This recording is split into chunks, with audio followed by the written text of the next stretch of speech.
thank you so much for this time. Thank you so much for giving us a safe place where we can exalt your name. And God, thank you for giving me a story. God, thank you for working in my life. Thank you for giving me a voice. And right now, I just ask that if there's anything that I can say or do, God, that it comes directly from you and through my mouth. I love you so much. And there would be no story if it weren't for you. And so, God, right now, I just lift up this next 45 minutes because I know I come here right now completely broken and reminded of all my sin. But God, I'm going to leave here rejoicing because I know that you won me over. So I love you, God, and I just thank you in advance. And we're getting ready to hear your word. And it's in your wonderful and heavenly, beautiful name that I say and I never have deserved. I love you. Amen.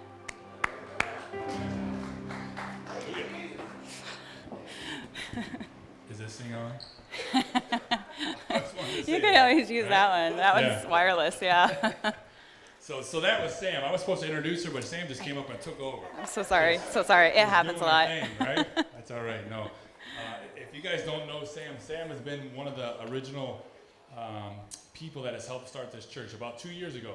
In fact, 2 years ago next week, we started this church, and Sam and her husband Billy, who's back there on the video, yeah. They come down here every Sunday, all the way from Temecula, and so that shows you there just their love for OB, their love for the church, their love for the Lord Jesus more than anything. And tonight we started the thing a couple months ago, and we haven't revisited it, but I think it's good that we're going to revisit it today. And it's a thing we call testify.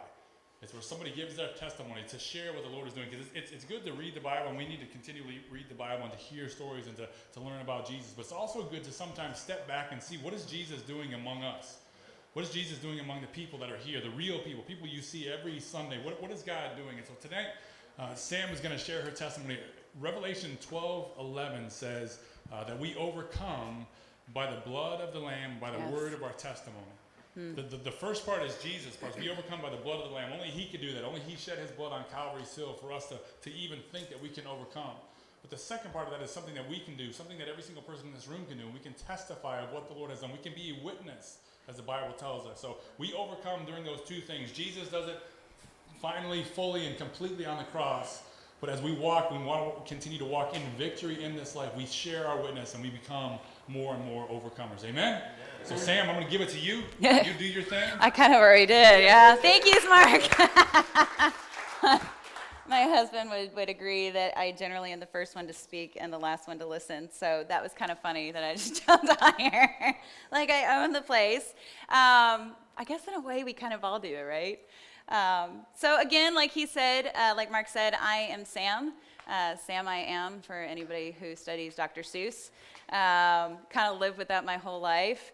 But I'm here because I have the distinct pleasure of serving here with you guys at Regeneration Church in Ocean Beach. And I just want to let you guys know that I have truly, from the bottom of my heart, I have been forever changed by seeing God move here in Ocean Beach. And he is using each and every one of you, whether you realize it or not. And he's starting a movement. And it's not just a tagline, we are taking back OB, and it's because of you. And so I want you to be encouraged in that. I want you to stay strong because God is at work, not only here, but in you. So thank you guys so much for giving me the chance to be up here. Thank you for walking with me through these past 2 years, and Mark and everyone else. There are countless stories of people who are being changed. And it's not just something that's being made up. It's like real, messy, dirty God. And that's how God is. And that's how my walk has been, actually. And so I have to be honest, this message and opportunity to be able to actually share my testimony has been a struggle for me. And not so much as in like struggling because I want to sugarcoat it or I want to hide things. It's because it's really personal for me, because there are certain things in my life that are between me and God. and that God is the only one who's been able to overcome. And it's become such a stronghold for me that it's very encouraging to see how God is using it in my daily walk. I rewrote it several times, which my husband, Billy, got to read every single version. In fact, I think I even sent Mark a version, and he was like, yeah, that's great, but, and I've never really had to do that before because I do talk in front of others. It's never been that much of an issue, but for some reason, this group is personal to me, and I just don't want to mess it up because I know God has something that he wants to say through this, but it kind of takes a lot of messiness to get into it. And I'm kind of scared to share some of that with you, not because none of you understand, but because it's almost too much to bear. And the process of writing this and thinking about this has hurt because it's made me revisit a lot of my mistakes. It's made me revisit a lot of the places where I could have changed it. It could have been so much better, but it wasn't. And if it hadn't been for all the things that led up to me being where I am right now, I wouldn't be able to share this with you. And so I know God is working in here, and I know that the Spirit is here because that worship was awesome. And so I'm just asking right now that God just gives me the words and keeps me going, because I don't want to necessarily give you some quick Cliff Notes version in chronological order of all the sin that I've ever had in my whole life. I'm not going to unload on you that way. We all know people who have done that, and it's not saying that there's not an appropriate time to do that, but I'm thinking you guys probably want to eat dinner at some point, and so we don't have enough time necessarily to go through that. But rather, I just want you to know that if it weren't for God, I wouldn't be here. Even when I didn't know that he was there, he was. And so I look at you guys right now, and there are certain faces that are etched in my memory, certain stories that when I pray, God knows my heart, and he knows that I understand. And the only way I could understand was by going through something similar. It might not be the same exact circumstances of what you're going through right now, but I want you to know from what I'm about to share that I've been there. I've been in the valley. I've been in the shadow of death. I've literally been on a hospital bed and should not be able to get up, but I can now. And I have a voice. And it's because of God that I'm able to stand up here and tell you that I am fearless and that I am free. I am free. And you guys can be too. And it's not just a tagline, it's not just a feel-good story, because I'm about to get in some of the bad stuff. Please don't judge me. I've already been judged. I promise you I've judged myself harder. And if you guys don't believe that, then ask my children, because they're still judging me. Kind of a joke, not really. It's a prayer request, so please add that to your list. But that's kind of where I'm at in this.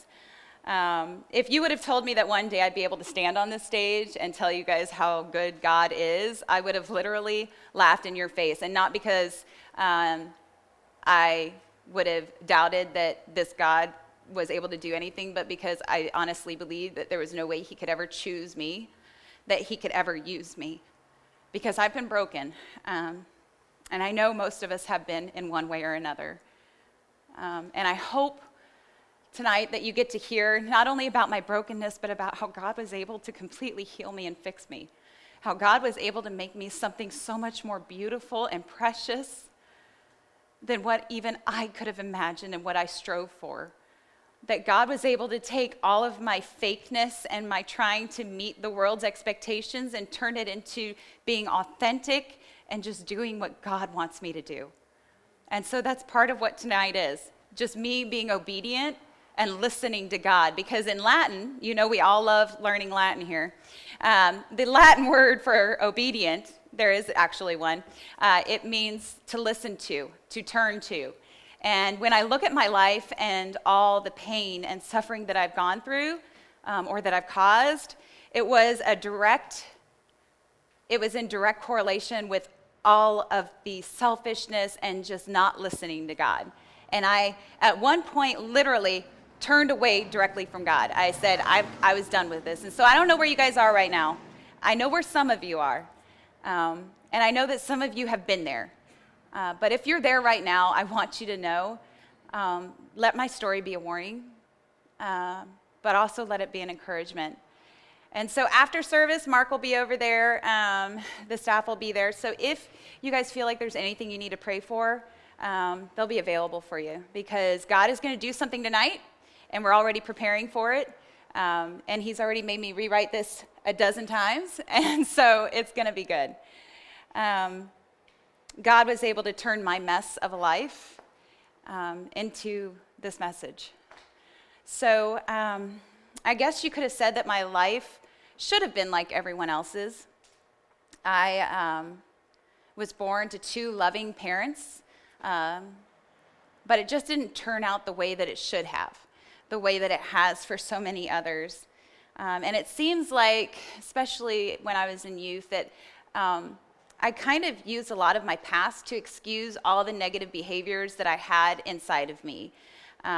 If someone tried to get close to me, I used my mother leaving as an excuse to push them back, because if I let them get too close, they were just going to abandon me like she did when I was in kindergarten. I built a wall around me, and Billy can tell you all about that wall, because there are times that I still feel the tendency to build it up and not let anybody in. Through one of the many personality tests that they make you do, especially at church, I come to find out that I'm actually an introvert. And I know most of you guys would not believe that, but I am an outgoing introvert. There are such things, but it just means that I tend to get my energy from within, meaning that when I talk to people and I give to people and I'm dealing with people, it takes it all out of me. And so the things inside of me that were bothering me the most, that had become a part of me, I hid it from everyone. And I used it as an excuse to stay where I was. And I know I'm not the only one that's done that. I never really trusted anyone. And I didn't trust anyone because I saw, especially as a teenager, that everyone's hypocrites. I accused them of it. I saw that people would say one thing, try and be kind, and then the exact opposite would be what their actions were. And as a teenager and a young adult, I questioned everything. Throw in the fact that I was molested in 6th grade, and all the guilt I felt for that, because I blamed myself for being stupid and for putting myself in that situation. And then I just lied to everyone and said it was fine, and said exactly what all the counselors wanted me to say, because I just wanted it to be over. I was depressed, and it was this nice, dark, warm place for me. And it was warm because that's where I lived. It was comfortable. It was my defense mechanism. It was when everything else went to hell in a handbasket, I knew that I could at least be depressed about it. And it was just who I was. In that broken, hurting place, I started getting into relationships with guys. And go figure, I wound up in an abusive relationship, just to add on to my story. And it was really tough, and not because he physically abused me, but because he mentally broke me. And I came from this broken space, and he saw me as a 17-year-old, and he took advantage of that, and he became my world. And he manipulated me, separated me from all of my friends and family, and I'm sure you guys could probably already tell where this went. We broke up, right? And when we broke up, he literally looked me in the face and said, "You're already dead in my world. You might as well go try and kill yourself." And so I did. And within 4 days, I had attempted 3 different suicide attempts. And the last one, I should not have survived. I had kidney failure. And the only reason that I was found was because my dad left his wallet. If you know my dad, you would know he never does that, but he did. And to think that he walked in to check on me after getting his wallet, actually went up the stairs even though he didn't need to, but he checked on me and found me on the ground, foaming at the mouth, completely purple. I mean, it breaks my heart to know that I did that to him.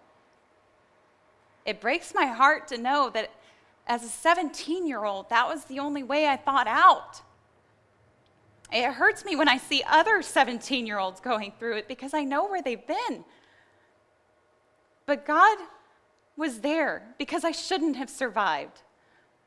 I didn't even know it then. I wasn't born in a Christian home, and I was mad at anybody who said that they were Christian, and yet God was there for me. And I don't know if you've been there or if you think you're in a place where God can't be there, but if he was there for me, someone who was absolutely angry and denying him, then there is no way that he's not there for you. But he was there for me. And after lots and lots of counseling and after hospital visits and all of that, I was able to stand out of it, still not accepting God, but at least somewhat healed from my mental illness, at least from that part of it, realizing that I didn't have to hold on to this blanket of depression and that maybe there was another way out. But I guess I have this like cosmic bullseye on my butt. Like if there's a way that something bad is going to happen, I guarantee it more than likely will happen to me. And up until that point, leading all the way up into that, even though I didn't tell you all of it, trust me, there's plenty, but leading all the way up until that point, it seemed like I kept getting hurt over and over and over again, and I kept hurting people, and I was just this really awful teenager. For any parents of teenagers, I have not only over you, but I understand and feel your pain because I'm dealing with it too. But I was worse than any of them that I see nowadays. And I managed to survive that. But within a week of getting out of those hospitals, I did what most doctors will say happen, and that is I relapsed into bad behaviors again. And within that week, I managed to go out, hang out with some people I hadn't seen in forever that were probably not the best friends. I'm from Germany, and so there on the base, you can be 18 and drink, but I was 17 and a half.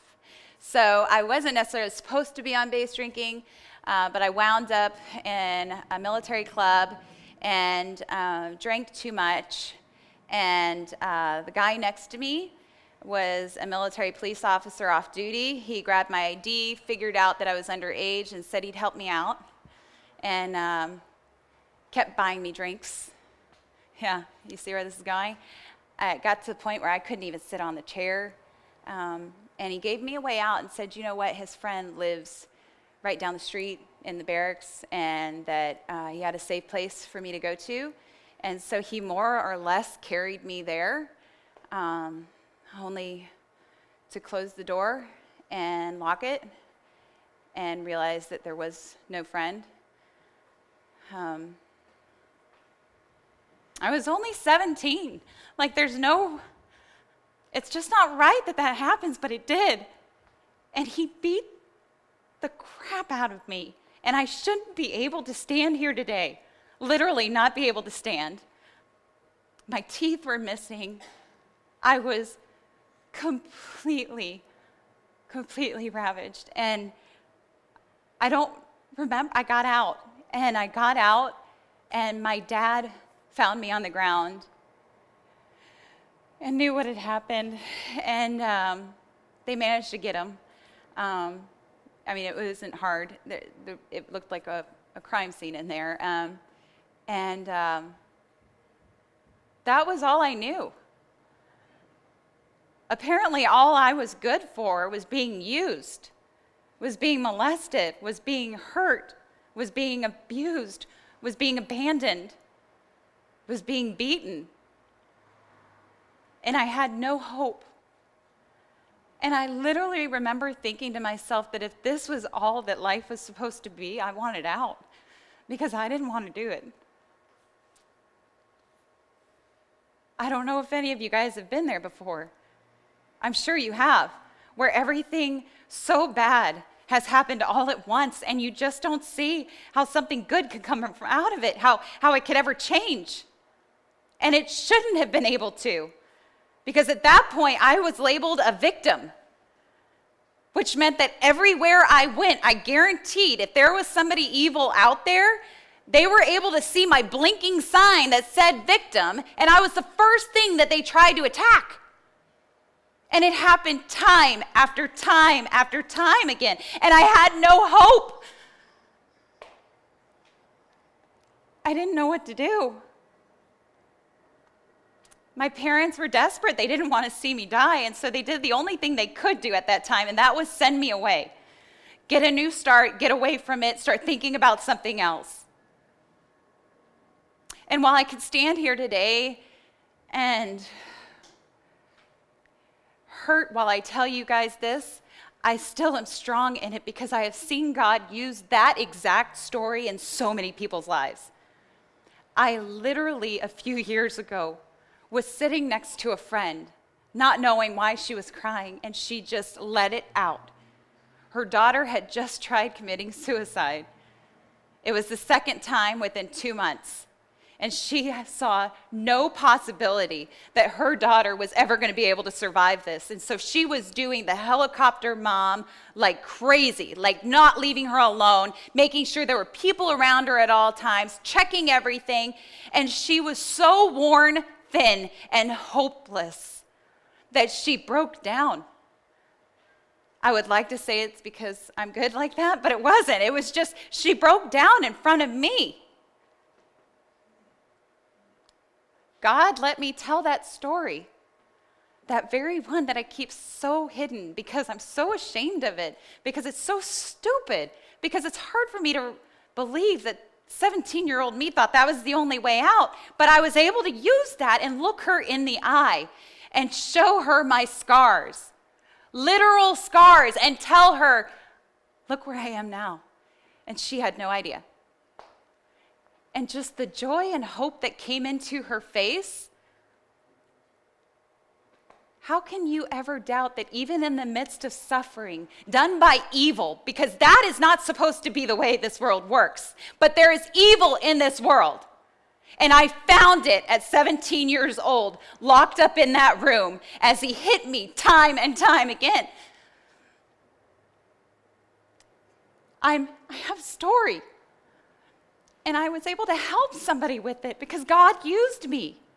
Even though I didn't know he was there, he was shielding me from the permanent damage.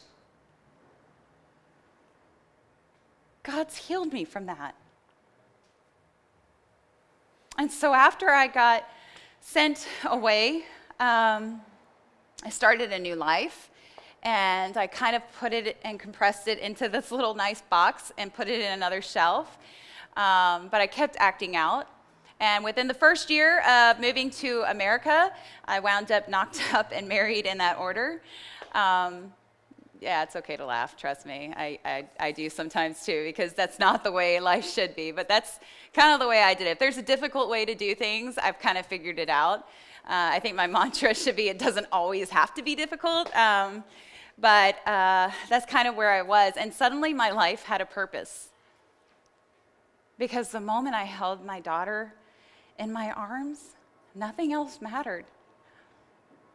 And I looked at her and I vowed that I would never, ever abandon her, that I would never, ever cause her pain, that I would never hurt her, that I would never be like my mother. Granted, I made those promises, but there was no way I could know if that would truly be the way it is. And I don't know if you've ever been somewhere where you said you're never going to do something. It seems like whenever you say you're never going to do something, you're just inviting the devil to sit there and say, oh yeah, wait till you see what happens. Because you kind of let your guards down to the way it starts coming in. At that point, my husband and I, we were busy fighting. For the first few years. We had a son. I was trying to be a good parent. That was my new purpose. I kind of put all the suffering that I'd gone through away. It kept rearing up in really weird and awkward places, like in elevators or when people got near me, or when it was dark outside and I heard noises all the time. I remember at one point my 5-year-old daughter being so terrified at night because she kept hearing sounds, and the only reason she heard sounds was because I kept telling her that there was somebody out there. I was fighting my own demons. And I still didn't have hope. And so as I visited my grandparents, I was sitting there on a couch, and I remembered comparing their life to mine and where they had been at my age and where I was, and realizing that I wasn't doing anything wrong. Like, I was literally going through the checkbox and saying, what am I not doing right? Because I want to be like them. Because every time I was with my grandparents, I felt so loved and so accepted that I literally would leave there with this high. Not that kind of high, but a high where I would feel so loved and so hopeful. But within a week of me returning back into wherever the heck I was going, I was back to the same old me, back to the same old hole that I had in my heart. And I couldn't fill it with anything. And I had no reason to have hope that things were ever going to change. But I looked at them, and on that couch, no authentic, pre-written sort of really formal prayer. Didn't even have a priest there. Like, they weren't even in the room. It was just me. I realized that they had God, and that maybe I need to give them a shot. Maybe since I tried everything else, that was the only thing holding me back. And so I went all in on that couch. And I said, God, I need you. I don't know what it means yet to be Christian. I'm guessing it means I'm going to have to change my music. Maybe I'll have to stop smoking. Like, I was going through this whole list. I was like, maybe that's what you want from me. But God, just please help me through this. And the moment that I accepted Christ into my heart, I had this complete freedom and this complete strength that I never knew existed. And I felt so loved. And when I got on that plane and went back home, that feeling didn't go away. Granted, within 48 hours, my child was in the hospital. My husband was in jail because of warrants. I was being completely attacked, but I still had God. And I didn't know what that meant. I wasn't well versed. I couldn't tell you where Bible verses were. I didn't even go to a church. But God kept walking with me through that. And he would give me signs, or he'd send me someone there. Or he'd give me a random verse, which I didn't even know I knew. See, God was there with me, even when I didn't know what that meant.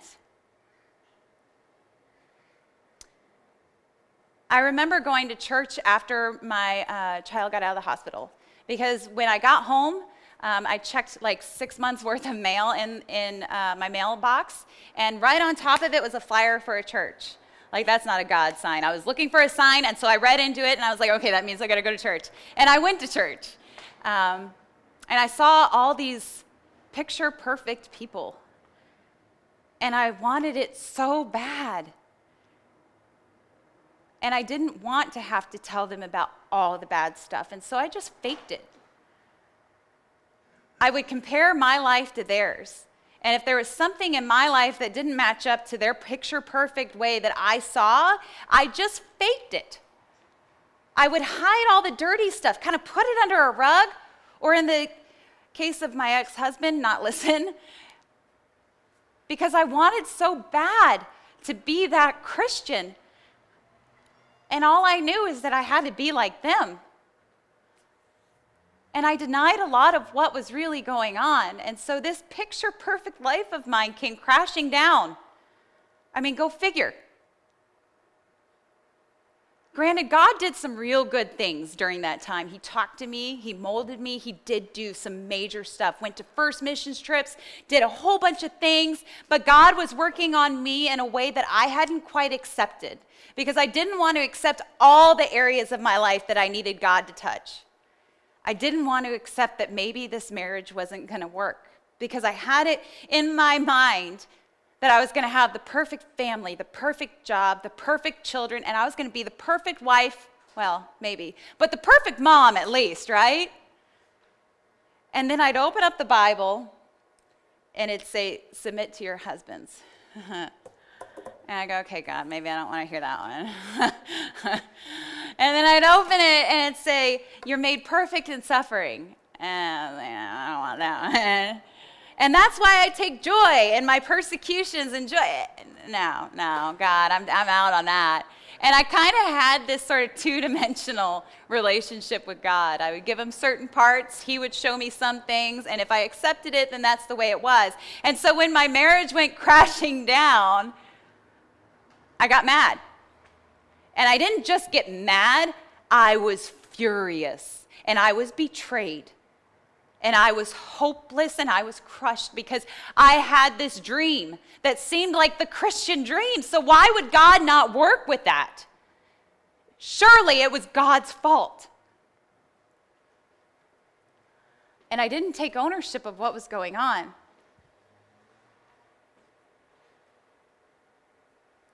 I lashed out to those that were trying to love on me. Have any of you guys done that? Like they try and call you out on something and you don't want to hear it. And so the saying is that hurting people hurt people, right? It's true. I wanted everyone else to suffer as much as I was suffering. I wanted everyone to understand the pain of the loss that I was going through. And when my children started blaming me for everything, I lashed right back at them. And all of those things that I promised I was never going to do, when I held her in my arms, I did it. And I did it willingly.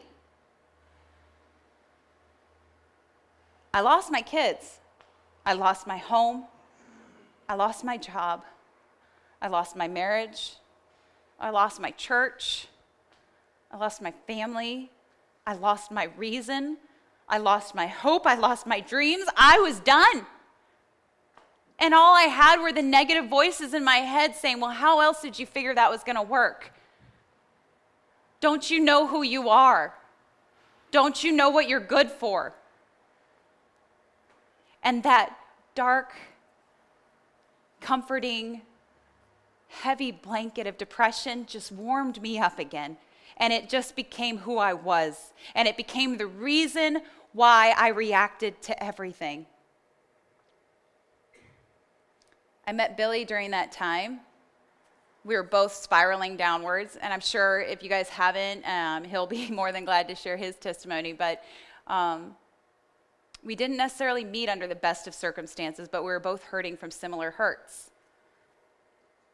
And he found me at the end of that spiral as it was just still going on, and we partied it up, man.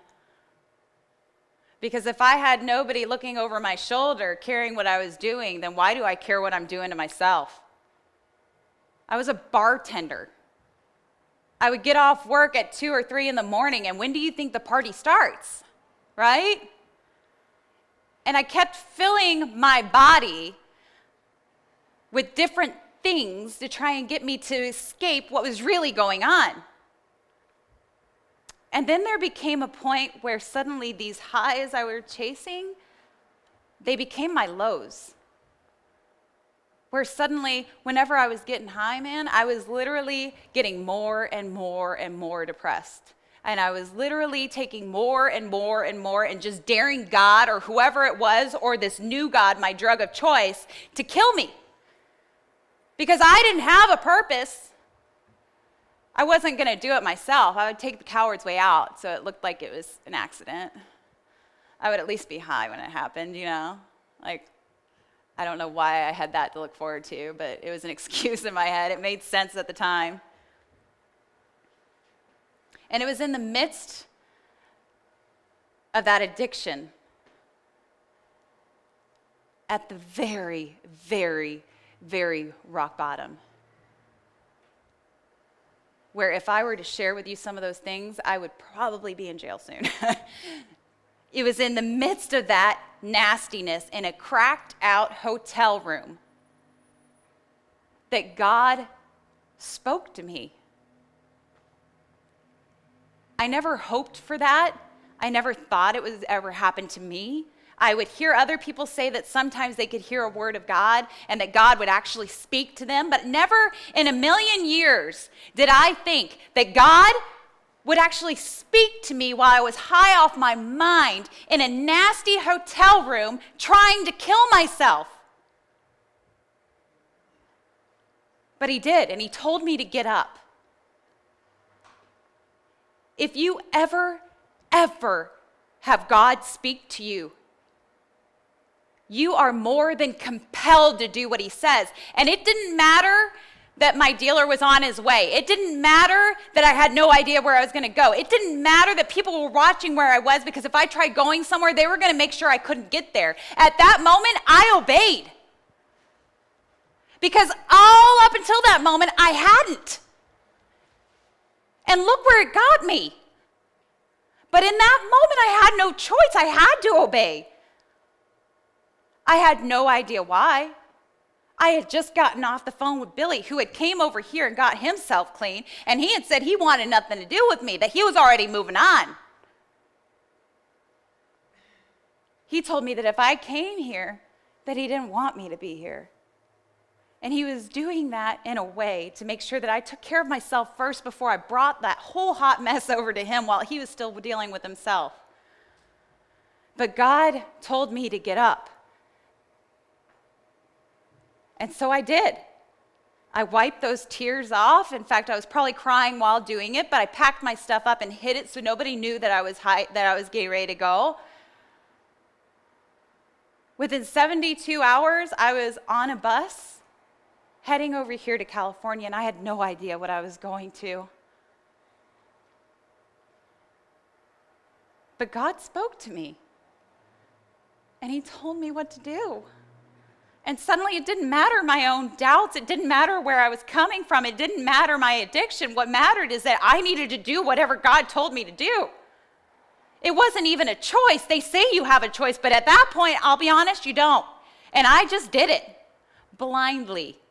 Probably one of the most rash and stupid things in my logical mind I've ever done, but I did. And if I hadn't, I wouldn't be able to stand up here tonight. I would probably have succeeded in what I was trying to do. And if I hadn't, then I would have been in jail, like for a long time. That was where I was heading, and God spoke to me. Not through a Bible verse, not through a sermon, not at a church. No, God was with me while I was coming down in a cracked out room in the middle of my valley. God was there, and I didn't think he was there anymore. I didn't think he was listening to me anymore, but God was. And he chose, out of all of the moments and chances he had, he chose that moment to speak to me. He got me out of my addiction, and he gave me this new life, and he gave me this new hope. It says in 2 Corinthians 5:17, it says, "Therefore, if anyone is in Christ, he is a new creation. Because the old has passed away, and behold, the new has come." And that is me. And as I was getting out of that room, out of my addiction, God literally spoke to me and said, "I am making you new." So if any of you right now are in your own valley, if any of you doubt that God could ever use you, if any of you think that God doesn't see you crying out, God wants to meet you right where you are. You don't have to prepare it. You don't have to sit there and say, maybe I'll listen to God when I've gotten this all cleaned up. No, he wants you in the middle of your addictions. He wants you in the middle of your tears. He wants you in the middle of your brokenness, because it's during those moments that you lean on God the most, because there's no other choice. And he will give you strength, and you will be compelled to do what is right, because literally I had no choice. I can use this story. God can use this story. God doesn't have to sugarcoat it and put it in a pretty little package that I can share with you guys and say, okay, this is kind of what happened. No, God wanted me to be fearless and tell you that I was broken. But he made me new. I don't deserve it, man. If you knew the tears in my children's eyes that I caused, if you knew the lies I told, if you knew the ways that I hurt others, there is no reason that I should have been given that opportunity. But God is so much bigger than any reason in my mind. God is so big and so unfathomable that I literally do not understand why. But he's using that story, and he uses it when I come here to OB. He uses it when I go to the wall. And when I see people that are hooked on a little bit more than phonics, that are literally in the midst of their cracked out bedroom, and it might be out on the beach. And I come to them in fearlessness and in love, not because I'm afraid that they're going to wipe off on me or put me back in my addictions, but because I feel them. Man, I've been there. And they are worth so much more than any addiction, because that's just something that happens. It's not a part of what God created. And if God can make me new, imagine what he can do with you. And so I don't judge. And I thank God for that, because I wouldn't be a good one. Yeah, right? What a weight and a relief that is, right? That I don't have to worry about judging people for other sins. That maybe I don't even have to worry about judging myself. What a relief. And that I wouldn't be able to look them in the eyes and tell them, look what God's done to me. And that I wouldn't have that fearlessness or that love, because I know that they're just broken and hurting, and that something caused them to spiral down. That they're worth so much more than that addiction, that they are made to be new, that God wants to make a new creation in you.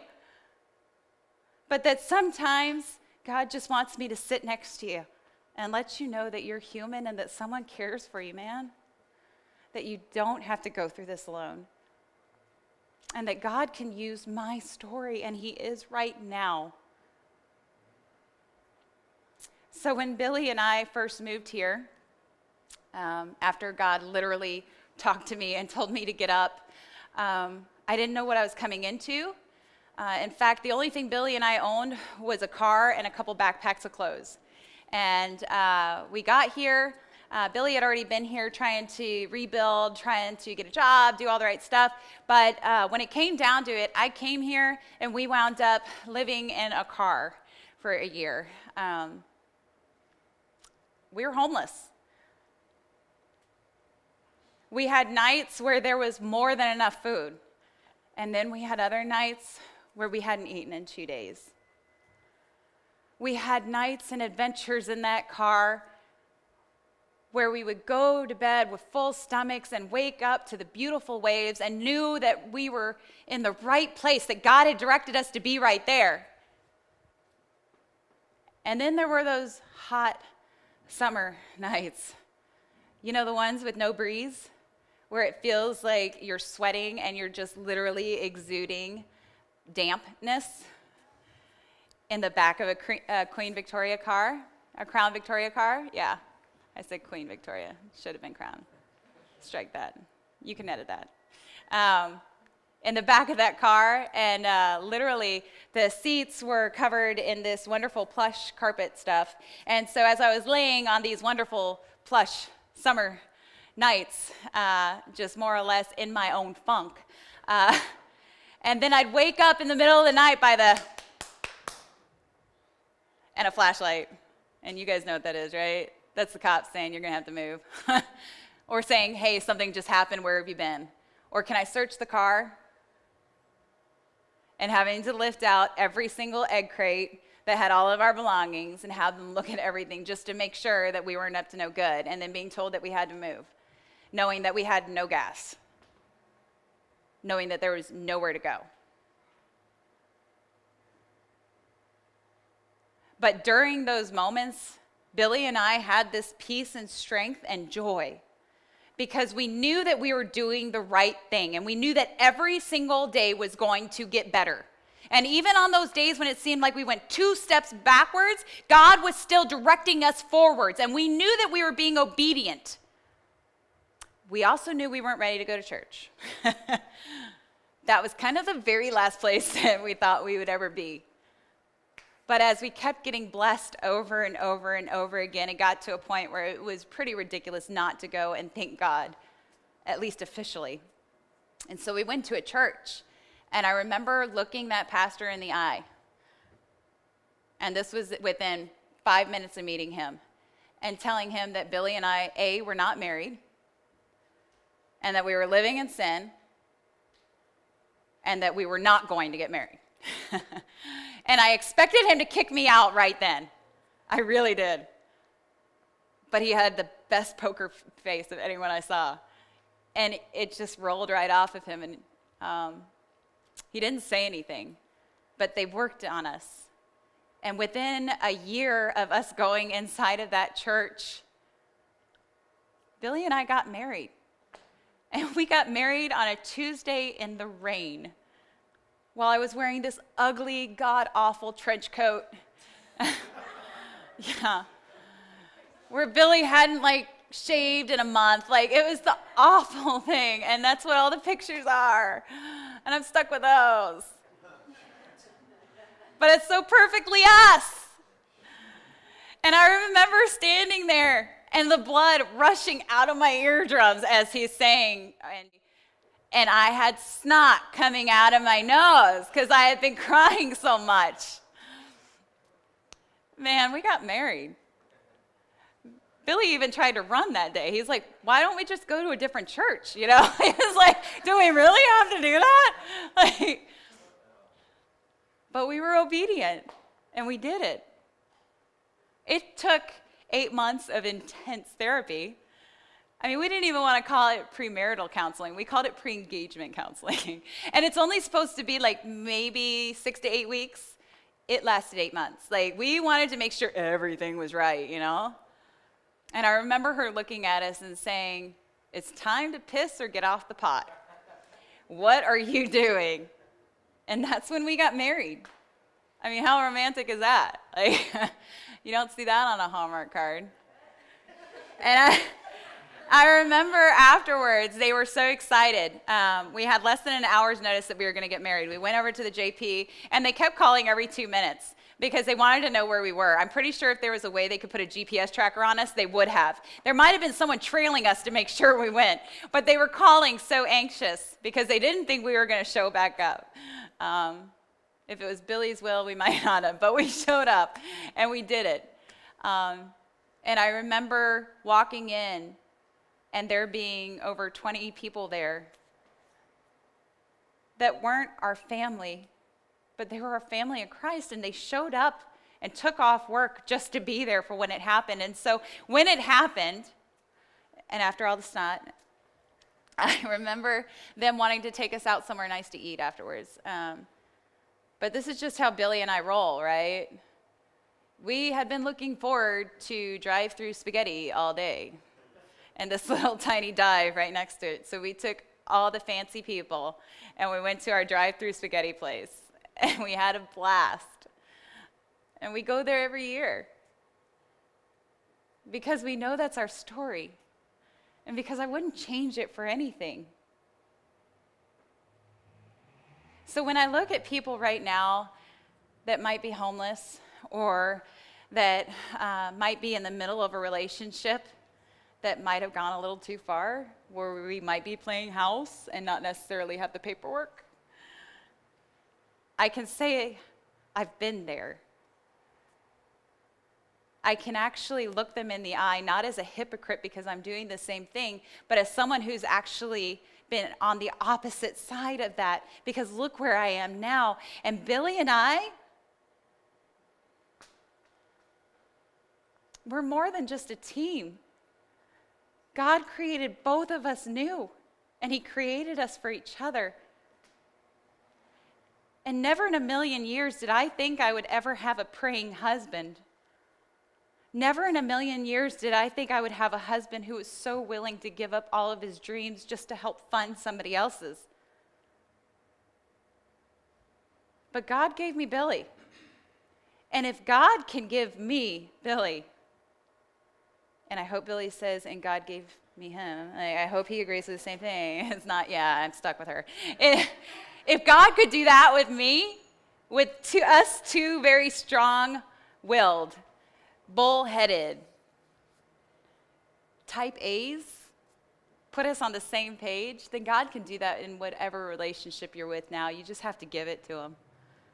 And God's using that story to encourage so many people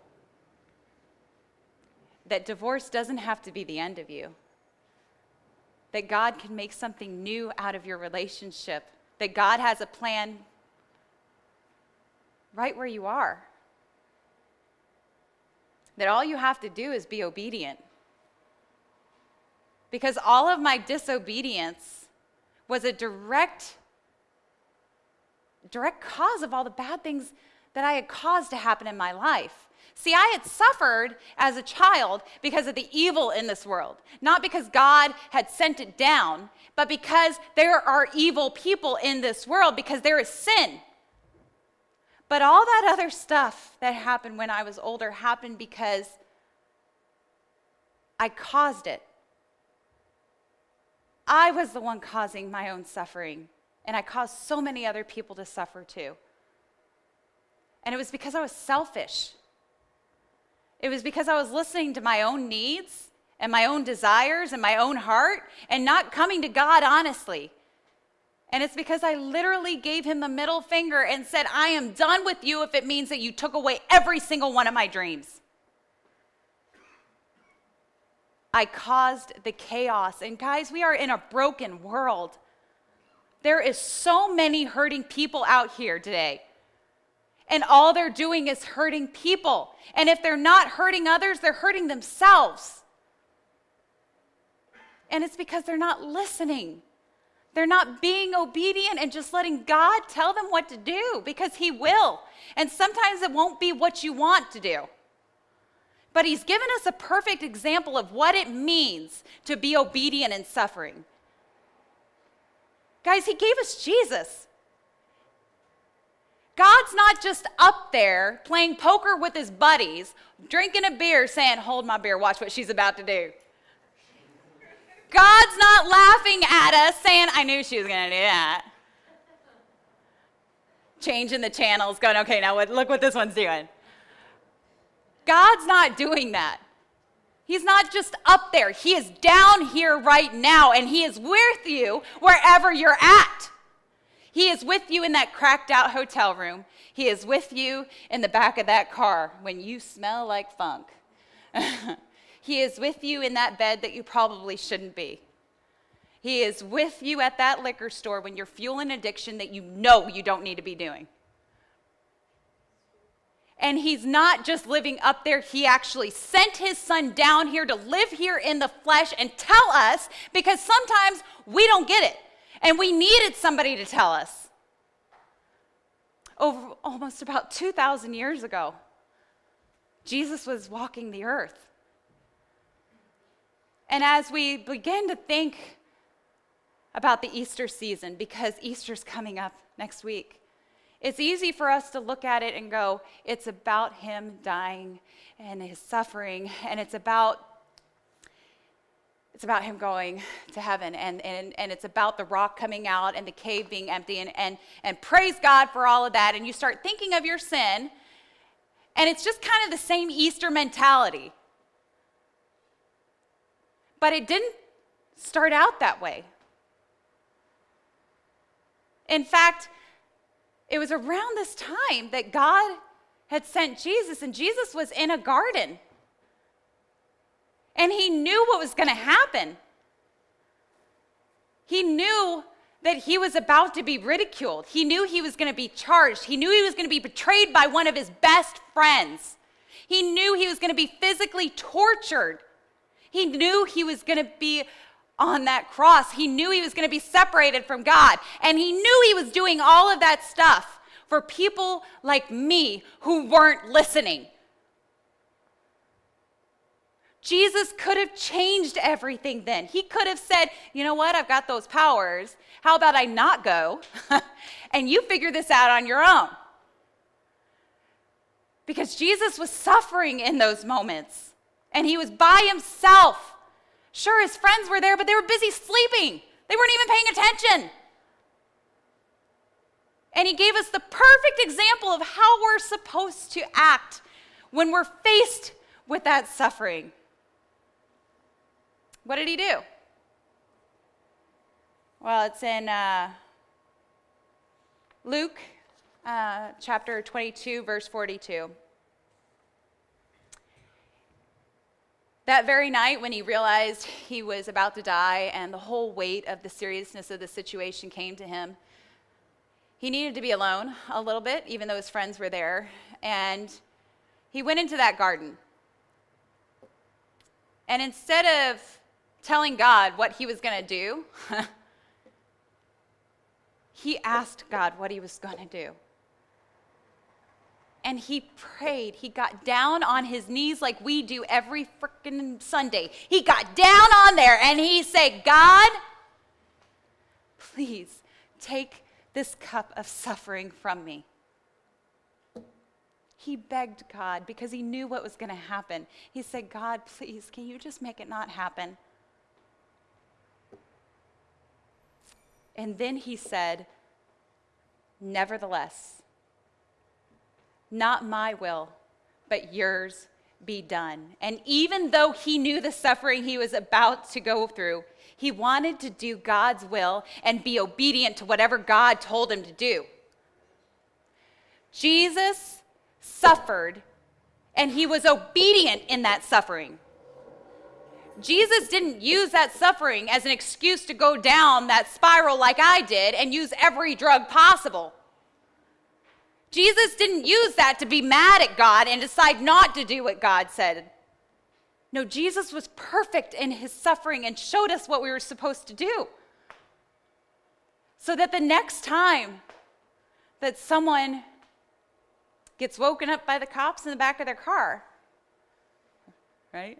Yeah, Joe knows. The next time that we find that pipe, the next time that evil causes someone to get raped, or a child to be molested, or a teenager thinks the only way they can get out of it is by their own actions. Jesus suffered so that we knew what we were supposed to do, and that's to be down on our knees and pray and be obedient to whatever God says. To listen, not talk, to listen.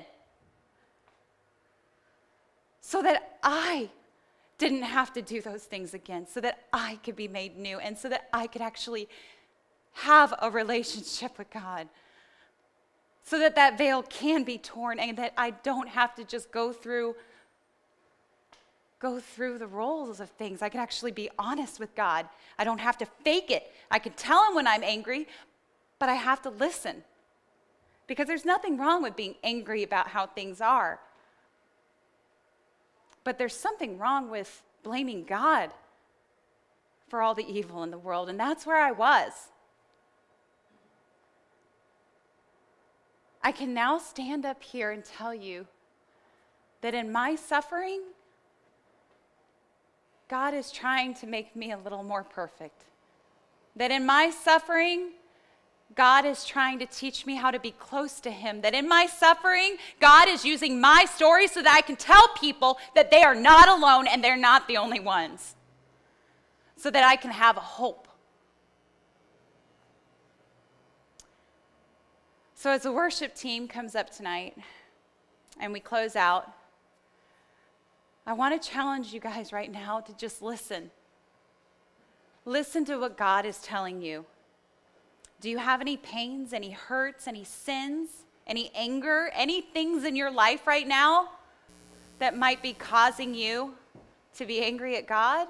Might be causing you to not listen, but instead talk? Are you being obedient to what God is telling you to do right now? Because just as he reached me in the middle of a cracked out hotel room, God is here with you now and will meet you wherever you're at. God does not want you to be enslaved by fear like I was. He wants you to break free from those chains. He wants you to be made new because you are his creation. He wants to give you that new hope and that new life. And all you have to do to become this is just accept it and ask him to take over. Because you have to learn to be obedient, even in the midst of the trials. And you have to try to follow Jesus' example, because he's been where we are, and you're not alone now.